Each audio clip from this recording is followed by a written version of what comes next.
CrankWheel for Telehealth is a tool designed to make screen sharing during virtual healthcare appointments smoother and simpler, but is it the best option for you? Let's dive into how it works for telehealth and whether it's right for sharing screens with patients. CrankWheel's selling point is its ease of use. It doesn't require any software downloads from the patient side, which is great for quick appointments. You simply share a link and the patient joins the screen share. But here's the catch: while it's incredibly simple for patients, you do miss out on a few features that other platforms like Zoom or Microsoft Teams might offer. For example, no video conferencing integration or advanced annotation tools during screen sharing. So, if you want to annotate or have a fully interactive video call, this is something CrankWheel doesn't provide. Next, let's talk about security.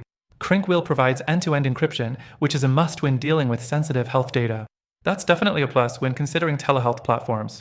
But while it's secure, it's not as customizable as other platforms in terms of compliance tools, like HIPAA for US clients. You may find this a limitation depending on your practice's needs. The fourth thing to consider is its performance. CrankWheel shines when it comes to loading speeds, but when it comes to more complex screens, like graphic-heavy medical images or videos, you might notice some lag. This isn't a deal breaker for all healthcare providers, but if you work with high-resolution imaging, this could be frustrating. Now, there's no denying CrankWheel's appeal for its simplicity. It's quick, it's easy, and it's great for short, straightforward consultations. But if you're looking for more robust features like session recording, a built-in patient queue, or richer integrations with EHR, electronic health records, you might want to explore other platforms. So, let's talk about alternatives. If you need more comprehensive telehealth features, such as video chat integration, better patient management, and enhanced data security, platforms like Doxy, Me, and VC are solid options.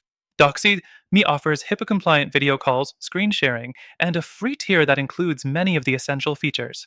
VC also has secure, encrypted video conferencing with advanced tools like file sharing, and it integrates directly with EHRs. These alternatives may cost more, but they offer more than CrankWheel in terms of telehealth-specific features. And if you're worried about jumping into a new platform, don't worry. Through our exclusive link, you'll get access to extended free trials on both CrankWheel and these alternatives. That means you can test them out for longer, risk-free, and find the best fit for your practice. But here's the big takeaway. While CrankWheel is excellent for simple screen sharing, if you need more robust telehealth tools, I recommend checking out Doxy, Me, or VC. They might be a bit more complex, but can help you achieve a better telehealth experience. Through the link in the description, you can get the best deals and extended trials for all of these platforms. Check them out, try them for yourself, and let us know which one works best for you.